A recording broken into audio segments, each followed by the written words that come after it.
বাংলায় বুলডোজার চলবে না। মন্দারমণির সৈকতে হোটেল ভাঙার নিষেধ করলেন মুখ্যমন্ত্রী মমতা বন্দ্যোপাধ্যায়। মন্দারমণি সৈকতে বেআইনি হোটেল ভাঙার নির্দেশে ক্ষুব্ধ মুখ্যমন্ত্রী মমতা বন্দ্যোপাধ্যায়। পূর্ব মেদিনীপুরের মন্দারমণি সৈকতে বেআইনি হোটেল ভাঙার জন্য জেলা প্রশাসনের নির্দেশে ক্ষুব্ধ মুখ্যমন্ত্রী মমতা বন্দ্যোপাধ্যায় স্পষ্ট ভাষায় জানিয়ে দিলেন একথা। জাতীয় পরিবেশ আদালতের ন্যাশনাল গ্রিন ট্রাইব্যুনাল নির্দেশ মেনে 20 নভেম্বরের মধ্যে মন্দারমণির মোট 144টি নির্মাণ ভেঙে ফেলার নোটিশ জারি করেছে পূর্ব মেদিনীপুর জেলা প্রশাসন। তাতেই ক্ষুব্ধ মুখ্যমন্ত্রী। মন্দারমণি এবং সংলগ্ন এলাকার সৈকতে যে হোটেলগুলো ভাঙার নির্দেশ দিয়েছে জেলা প্রশাসন, তা কার্যত নবান্নকে অন্ধকারে রেখেই করা হয়েছে বলেই অভিযোগ। আর এতেই মূলত স্তম্ভিত মুখ্যমন্ত্রী। তার ঘোষণা, কোনো রকম বুলডোজার চলবে না বাংলায়। নবান্নের একটি সূত্র জানাচ্ছে, মুখ্য সচিবের সঙ্গে কোনো আলোচনা বা পরামর্শ ছাড়াই মূলত এই নির্দেশ দিয়েছে জেলা প্রশাসন।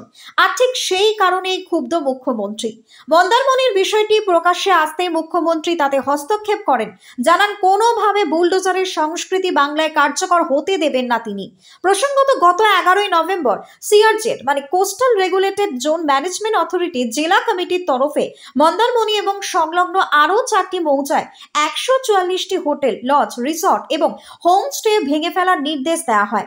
20 নভেম্বরের মধ্যে ওই সমস্ত বেআইনি নির্মাণ ভেঙে জায়গা পরিষ্কার করতে হবে নির্দেশ দেন পূর্ব মেদিনীপুরের জেলা শাসক পূর্ণেন্দু মাঝি।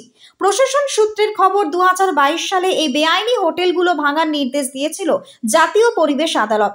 কারণ হোটেল রিসর্টগুলো উপকূল নিয়ন্ত্রণ বিধি না মেনেই গড়ে উঠেছিল।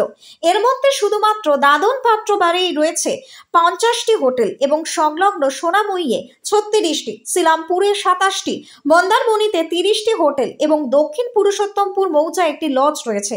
এই সবই মূলত ভাঙা পড়ার কথা। অবৈধ কনস্ট্রাকশনের ক্ষেত্রে যেগুলো দেখা গেছে দীঘা মন্দারমণিতে পরিবেশ দপ্তর থেকে বারে বারে তারা কিন্তু আজকে হাইকোর্টে তারা পর্যবেক্ষণ দিয়েছেন, যেগুলো অবৈধ নির্মাণ, যেগুলো হচ্ছে সমুদ্রের তীরবর্তী এলাকায় যেগুলো কনস্ট্রাকশন করেছেন তাতে ক্ষতি হচ্ছে এবং সেই পরিবেশ দূষণ হচ্ছে। সেই জন্য সরকারের পক্ষ থেকে এবং যারা প্রশাসনের পক্ষ থেকে 140টা লজকে তারা চিঠি করেছেন, যাতে আগামী দিনে ওই ধরনের কর্মকাণ্ডের মাধ্যম দিয়ে যাতে পারমিশন নিয়ে তারা কোস্টাল রেগুলেশন জোনের মাধ্যম দিয়ে পারমিশন নিতে হবে, 1 নম্বর। 2 নম্বর হচ্ছে আমাদের সমুদ্র উপকূলবর্তী এলাকায় 300 মিটার থেকে 500 মিটার বাদ দিতে হবে। 3 নম্বর হচ্ছে প্লেন পাস করাতে হবে এবং সমস্ত পেপার তাকে সাবমিট করতে হবে। সেই নিয়মের মধ্যে যারা থাকবেন তাদের কোনো প্রকার ক্ষতি হবে না। হোটেল মালিককে তো এর আগে তো সাবধান করা হয়েছে যে এই ধরনের কর্মকাণ্ডের কারণে কেউ লিপ্ত হবেন না। তার মধ্যে অবৈধভাবে রাত্রিবেলা কেউ হয়তো করে ফেলছেন, যার জন্য সরকার তাকে ব্যবস্থা নিতে হচ্ছে হাইকোর্টের নির্দেশ অনুযায়ী। না, মন্দারমণি অস্বচ্ছতা মানে ওটাতে ইচ্ছাকৃতভাবে কিছু মানুষ একবারে সমুদ্রের জলের উপরে হোটেল বানিয়ে ফেলছেন।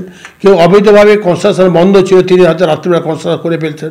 সেগুলো হচ্ছে আইন মোতাবেক যে ব্যবস্থা হবে সেই ব্যবস্থা হবে, সেটা আমাদের কিছু করার নেই। আইন যেটা ভাববে এবং যে নির্দেশ দেবে সেই নির্দেশকে পালন করতে হবে। ব্যুরো রিপোর্ট, নিউজ বঙ্গ টাইম।